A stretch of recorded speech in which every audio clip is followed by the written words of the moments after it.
Hello అండి, welcome back to our channel. నేను మీ మల్లిక.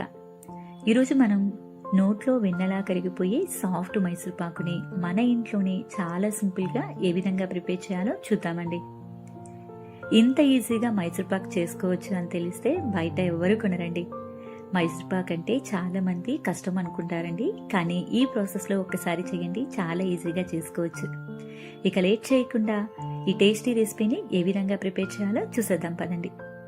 దానికంటే ముందుగా నాదొక చిన్న రిక్వెస్ట్ అండి, మన ఛానల్ని కొత్తగా ఎవరైనా విజిట్ చేస్తుంటే కనుక ప్లీజ్ సబ్స్క్రైబ్ మై ఛానల్.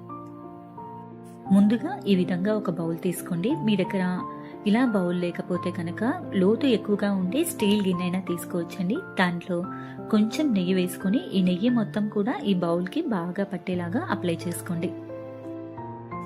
ఈ విధంగా మొత్తం అప్లై చేసిన తర్వాత ఈ గిన్నెని పక్కన పెట్టుకొని రెడీగా ఉంచుకోండి. ఇప్పుడు ఒక మిక్సింగ్ బౌల్ తీసుకొని దాంట్లోకి 1 కప్పు శనగపిండిని జల్లించి తీసుకోవాలండి. కంపల్సరీ ఈ శనగపిండిని జల్లించి తీసుకోవాలండి, అప్పుడే మైసూర్ పాక్ చాలా సాఫ్ట్గా వస్తుంది.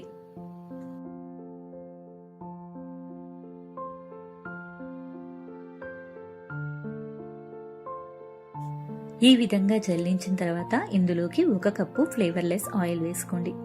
నేను ఇక్కడ సన్ఫ్లవర్ ఆయిల్ వాడుతున్నానండి. ఇందులోనే 1/2 కప్పు నెయ్యి కూడా వేసుకోండి. 1 కప్పు శనగపిండికి 1.5 కప్పు నెయ్యి, ఆయిల్ 2 కలిపి వేసుకోవాలండి. మీరు కావాలి అంటే 1.5 కప్పు నెయ్యి అయినా వేసుకోవచ్చండి. ఇప్పుడు ఇందులో లమ్స్ అనేవి ఏమీ లేకుండా ఈ విధంగా విస్కర్తో కానీ స్పూన్తో కానీ చక్కగా స్మూత్ పేస్ట్ లాగా కలుపుకోవాలండి. చూస్తున్నారు కదండి, ఈ విధంగా కలుపుకొని పక్కనుంచుకోండి. ఇప్పుడు స్టవ్ వెలిగించుకొని అడుగు మందం గల ప్యాన్ పెట్టుకుని దాంట్లోకి 1.5 కప్పు పంచదార వేసుకోండి. ఇందులోని 1/4 కప్పు వరకు నీళ్లు పోసుకోండి.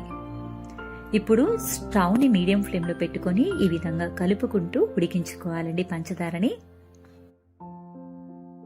పంచదార మొత్తం కరిగి మనకి తీగ పాకం రావాలండి. అప్పటి వరకు కూడా మీరు ఈ విధంగా కలుపుతూ మధ్య మధ్యలో చెక్ చేసుకోండి. మనకి ఈ విధంగా పాకం రావాలండి. చూస్తున్నారు కదా, 1 స్ట్రింగ్ కన్సిస్టెన్సీ అంటారు. ఈ విధంగా తీగలాగా రావాలన్నమాట. ఇప్పుడు స్టవ్ ని లో ఫ్లేమ్ లో పెట్టుకుని మనం ముందుగా కలిపి పెట్టుకున్న శనగపిండి మిశ్రమాన్ని ఇందులో వేసుకొని కలుపుతూ ఉండాలండి. స్టవ్ ని మాత్రం లో ఫ్లేమ్ లోనే పెట్టుకోవాలండి, అప్పుడే మనకి శనగపిండి చక్కగా ఉడుకుతుంది. లేదు అంటే పచ్చి వాసన వస్తుంది, గుర్తుంచుకోండి. ఈ విధంగా కలుపుతూ ఉన్నప్పుడు ఈ మిశ్రమం కొంచెం కొంచెంగా దగ్గర పడుతుందండి. చూస్తున్నారు కదా, ఈ విధంగా కొంచెం కొంచెం దగ్గర పడి బుడగలు రావడం స్టార్ట్ అవుతుంది. స్టవ్ ని లో ఫ్లేమ్ లో పెట్టుకొని ఈ విధంగా కలుపుతూనే ఉండాలండి. కలిపే కొద్దీ కూడా మీకు ఈ విధంగా తెల్లటి నురజలాగా వస్తుందండి.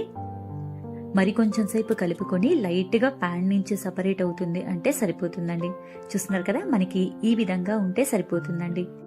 ఇప్పుడు స్టవ్ ఆఫ్ చేసుకుని సాధ్యమైనంత వరకు స్పీడ్ గా స్పాచులాతో తిప్పాలండి. అప్పుడే పైన ఉన్న నురుజు పోయి మనకి సాఫ్ట్ పేస్ట్ లాగా ఈ మిశ్రమం మొత్తం కూడా తయారవుతుంది. ఈ విధంగా ఇప్పుడు మనం ముందుగా నెయ్యి రాసి పెట్టుకున్న ట్రేలో దీన్ని వెంటనే వేసుకుందామండి.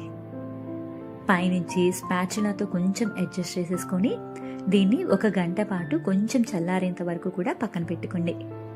మీకు ఇక్కడ చూపిస్తున్నాను చూడండి. చల్లారిన తర్వాత దీన్ని ఎడ్జెస్ అన్ని కూడా స్క్రాప్ చేసుకుని బోర్ నుంచి మీరు ట్యాప్ చేస్తే ఈజీగా డిమోల్డ్ అవుతుందండి. ఇప్పుడు దీన్ని జాగ్రత్తగా కట్ చేసుకోవాలండి. చాలా సాఫ్ట్గా ఉంటుంది ఈ మైసూర్ పాకు. చూస్తున్నారు కదా, కట్ చేస్తుంటేనే మీకు అర్థమైపోతుందండి ఎంత సాఫ్ట్గా ఉందో.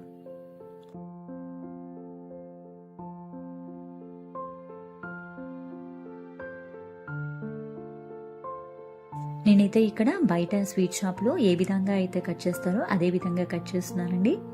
మీకు ఒకటి తీసి కూడా చూపిస్తున్నాను చూడండి. సేమ్ బయట ఏ విధంగా అయితే ఉంటుందో అదే టెక్స్చర్తో చాలా బాగా వస్తుందండి. చాలా సింపుల్గా కూడా దీన్ని ప్రిపేర్ చేసుకోవచ్చు. మీరు కూడా ఒకసారి ట్రై చేసి ఈ సాఫ్ట్ మైసూర్ పాక్ ఏ విధంగా వచ్చిందో కామెంట్ చేయండి. మీకు కనుక ఈ రెసిపీ నచ్చినట్టయితే లైక్ చేయడం అస్సలు మర్చిపోకండి. సబ్స్క్రైబ్ కూడా చేసుకోండి. అంతేకాదండి, కింద ఉన్న నోటిఫికేషన్ బటన్ ప్రెస్ చేయండి. నేను పెట్టే ప్రతి వీడియో మీ వరకు చేరుతుందండి.